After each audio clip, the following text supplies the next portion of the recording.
നമസ്കാരം 4K ന്യൂസിലേക്ക് സ്വാഗതം. ജമ്മു കാശ്മീർ, ആന്ധ്രാപ്രദേശ്, മഹാരാഷ്ട്ര, തെലുങ്കാന, ഉത്തർപ്രദേശ്, മധ്യപ്രദേശ്, പശ്ചിമ ബംഗാൾ, ബീഹാർ, ജാർഖണ്ഡ്, ഒഡീഷ എന്നിവിടങ്ങളിലെ 96 ലോക്സഭാ മണ്ഡലങ്ങളിലേക്കുള്ള 4ാം ഘട്ട തെരഞ്ഞെടുപ്പ് 2 ദിവസം മുൻപായിരുന്നു നടന്നത്. വ്യാപകമായ പരാതികളും അട്ടിമറികളും തെരഞ്ഞെടുപ്പിന്റെ ഭാഗമായി പല സംസ്ഥാനങ്ങളുടെ ഭാഗങ്ങളിലും ഉണ്ടായിരുന്നു. എന്നാൽ 4ാം ഘട്ട തെരഞ്ഞെടുപ്പോടുകൂടി ഇന്ത്യൻ രാഷ്ട്രീയത്തിൽ ഒരു വഴിത്തിരിവ് ഉണ്ടാവാൻ പോവുകയാണ്. ഒരു ടേണിംഗ് പോയിന്റാണ് ഈ തെരഞ്ഞെടുപ്പിലൂടെ ഉണ്ടാകാൻ പോകുന്നത് എന്നാണ് രാഷ്ട്രീയ നിരീക്ഷകനായ യോഗേന്ദ്ര യാദവ് പറയുന്നത്. നരേന്ദ്രമോദിയും കൂട്ടരും തോറ്റു തുന്നം പാടുമെന്നും യോഗേന്ദ്ര യാദവ് പറയുന്നുണ്ട്.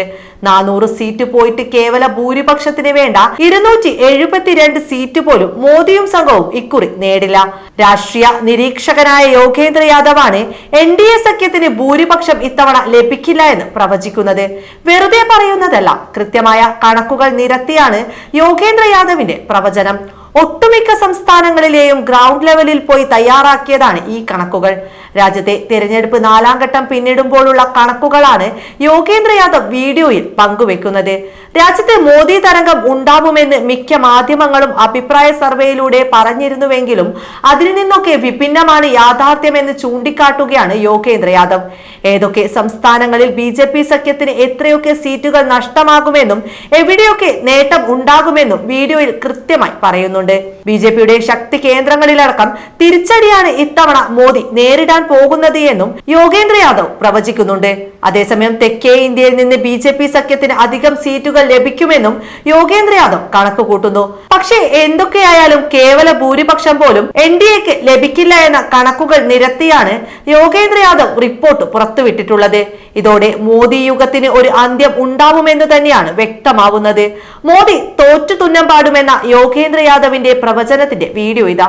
सबसे बड़ा सच पहुंचाना चाहता हूं जो आज दबाया और छुपाया जा रहा है, और वो सच ये है कि इस लोकसभा चुनाव ने करवट ले ली है। पिछले कई हफ्तों में मैं कर्नाटका गया, तेलंगाना, छत्तीसगढ़, राजस्थान, पंजाब, हरियाणा, उत्तर प्रदेश और बिहार, और 35 साल से चुनाव देखने के अनुभव के आधार पर मैं आपको बता रहा हूं, आज की तारीख में बीजेपी मेजॉरिटी नहीं ला रही। बीजेपी 272 से बहुत नीचे है, और बीजेपी सहयोगियों के साथ NDA भी मेजॉरिटी से नीचे हो सकता है। यकीन नहीं होता? चलिए हिसाब कर लेते हैं।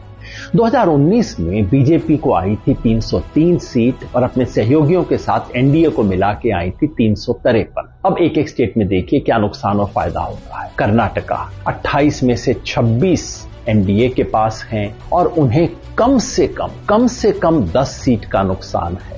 महाराष्ट्र में 48 पे 42 में बैठा NDA कम से कम 20 सीट हार रहा है। राजस्थान में और गुजरात में 51 में से 51 सीट इनके पास है।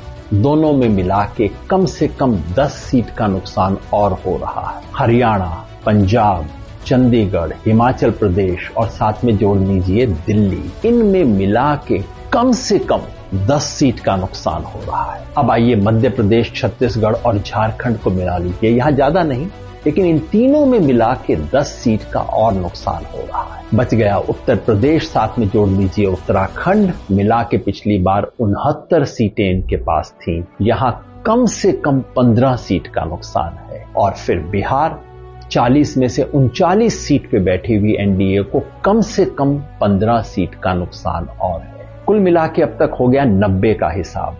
पूर्वोत्तर देख लें, पश्चिम बंगाल, पूरा नॉर्थ ईस्ट, और साथ में जोड़ दीजिए जितने भी छोटे मोटे UT हैं, ज्यादा नहीं, यहां पे भी मिला के 10 सीट का और नुकसान है। यानी कि अब तक हमने देखा BJP और एलाइज को 100 सीट का नुकसान, 75 का सिर्फ BJP को और 25 का एलाइज को। लेकिन आप कहेंगे कुछ जगह फायदा भी हो सकता है। हाँ, तमिलनाडु, केरला और तेलंगाना में मिलाकर BJP को 5 सीट का फायदा हो सकता है, और आंध्र प्रदेश में चूंकि TDP साथ है तो वहां सीधे 10 सीट का फायदा हो सकता है। टोटल कर लीजिए, BJP को 65 सीट का नुकसान, एलाइज को 15 सीट का नुकसान। यानी कि अगर आज की स्थिति को देखें, ये मोटा गणित है, कोई एग्जिट पोल नहीं है, आज की स्थिति को देखें तो BJP 233 पे 70 सीट का नुकसान, साथ में एलाइज को जोड़ दें, एलाइज को आएंगी 35 सीट आज के हिसाब से, यानी कि 268 मेजॉरिटी से एनडीए भी नीचे हो सकता है, कम से कम आज की तारीख में नीचे चल रहा है।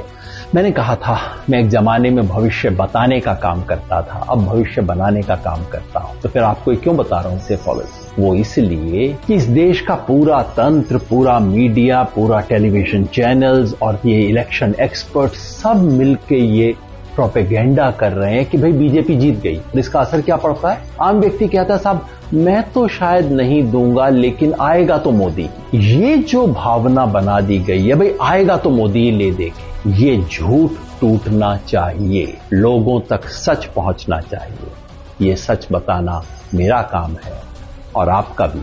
शेयर जरूर कीजिएगा।